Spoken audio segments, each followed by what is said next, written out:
You did have, you and Michael, a really rough year, not only with this cancer, with his son and his problems, and you've been very honest and open about the bipolar disorder. Yeah. How are you now? How are you feeling now? You know what? I'm sick of talking about it because I never wanted to be the poster child for this. Right. She was the definition of untouchable. The Welsh wildfire who stormed Hollywood with a sword in one hand and a smirk that could melt steel. Oscar winner for Chicago, Tony winner for A Little Night Music, wife to Michael Douglas for 25 years, a union the tabloids swore would collapse under its own weight. Mansions in New York, a family that vacations in Antarctica like it's a Sunday drive. At 56, Catherine Zeta-Jones still commands rooms without trying. But here's what nobody asks. Why does the woman who has everything look like she's vanishing in plain sight? Right now, in the spring of 2026, it's hard to watch. An Easter selfie posted to Instagram. Simple, sunlit, meant to be joyful, ignites the internet like dry tinder. Unrecognizable. What happened to her face? Plastic surgery gone wrong. The same woman who once danced through rain in The Mask of Zorro now reads headlines dissecting her jawline, her eyes, the subtle shift in her features. At a Wednesday FYC event months earlier, the comments were crueler.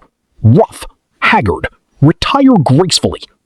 The woman who defined screen beauty for a generation is being age-shamed in real time. Not because she's failing, because she's still here, still working, still refusing to disappear. This is the tragic hidden narrative. Not scandal, not divorce, not collapse. Just the slow, quiet erosion of a life lived under the world's most unforgiving gaze. It is the prison of fame. Her beauty was never just a feature, it was the engine. The sultry Elena in The Mask of Zorro, hips swaying, eyes promising both surrender and steel. Velma Kelly in Chicago, legs slicing through spotlight like razors, voice dripping cigarette smoke and sin. That physical command, the prison doesn't rattle, it tightens. Back to the beginning. Back to the cracked sidewalks of Treboth, Swansea. 1969. The air thick with sea salt and the sticky sweet scent of her father's confectionery factory. David Dye Jones wasn't some distant dreamer.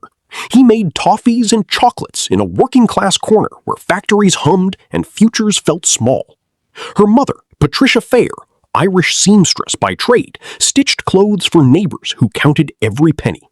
They lived modest until a bingo win of £100,000 cracked open the door to Mumbles, the nicer side of town. A new confectionery, a chance. Catherine was no quiet child. Hyperactive, electric, a storm in pigtails. Dance lessons at 4. By 13, national tap dancing champion. She didn't watch movies, she became them. Practicing in front of mirrors, belting songs until her voice cracked the plaster. The stage wasn't a hobby, it was oxygen. Her parents saw it. They didn't clip her wings, they fed the fire. But ambition like that carries debt. A promise carved into the bones of a working-class Welsh girl. I will not stay small. At 15, she dropped out of Dumbarton House School. No hesitation. She joined a touring production of The Pajama Game. Suitcase, train ticket, London. The West End waited like a mouth, sometimes kind, mostly ravenous.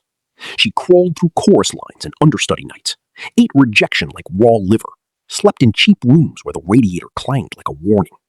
At 17, lightning struck. Both lead and understudy fell ill in 42nd Street. She stepped in. The audience stood. The machine noticed. That hunger was never just for applause. It was payment. To the father who mixed sugar and sweat. To the mother who sewed hope into every hem. To the cracked sidewalks that taught her the world owes you nothing unless you take it. The validation gap yawned open early.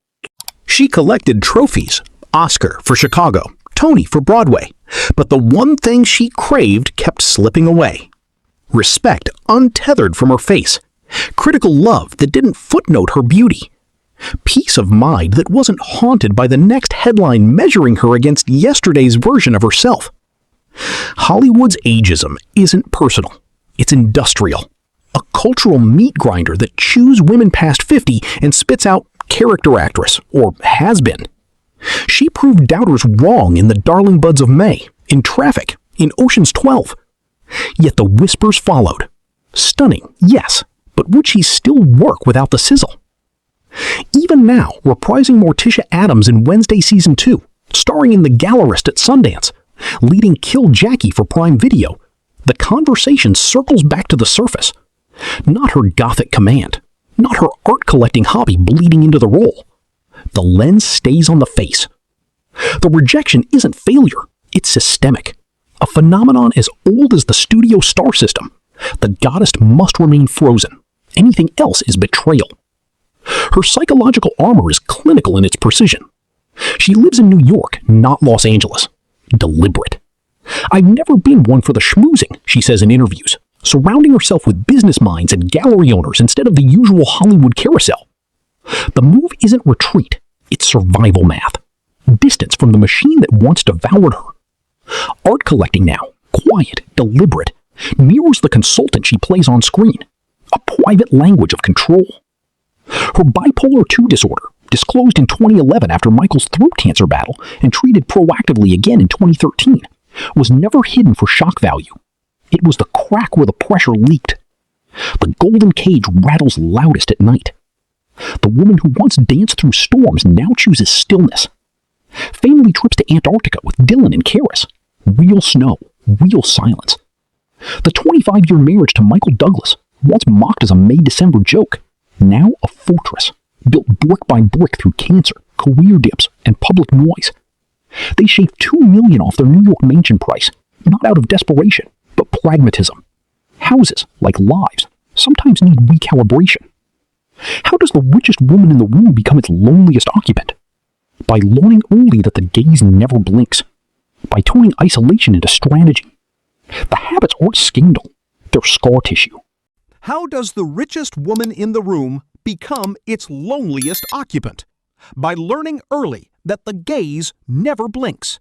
By turning isolation into strategy. The habits aren't scandal, they're scar tissue. But to truly see the woman she is now, we must go back one last time. Back to that pivotal moment in her youth. 15 years old. School books abandoned on a kitchen table in Mumbles. A suitcase by the door. The touring company waiting. The lights of the West End stage already burning. In her mind, like distant stars, her parents didn't beg her to stay. They let her walk into the unknown. It would either save her, catapult a working-class Welsh girl into global royalty, or destroy her, swallow her whole in the very machine that rewards the beautiful and punishes anyone who dares age in public. She stepped onto the train anyway, and the rest, well, the rest is still unfolding. Right now, in 2026, Catherine Zeta-Jones stands at the edge of that same stage.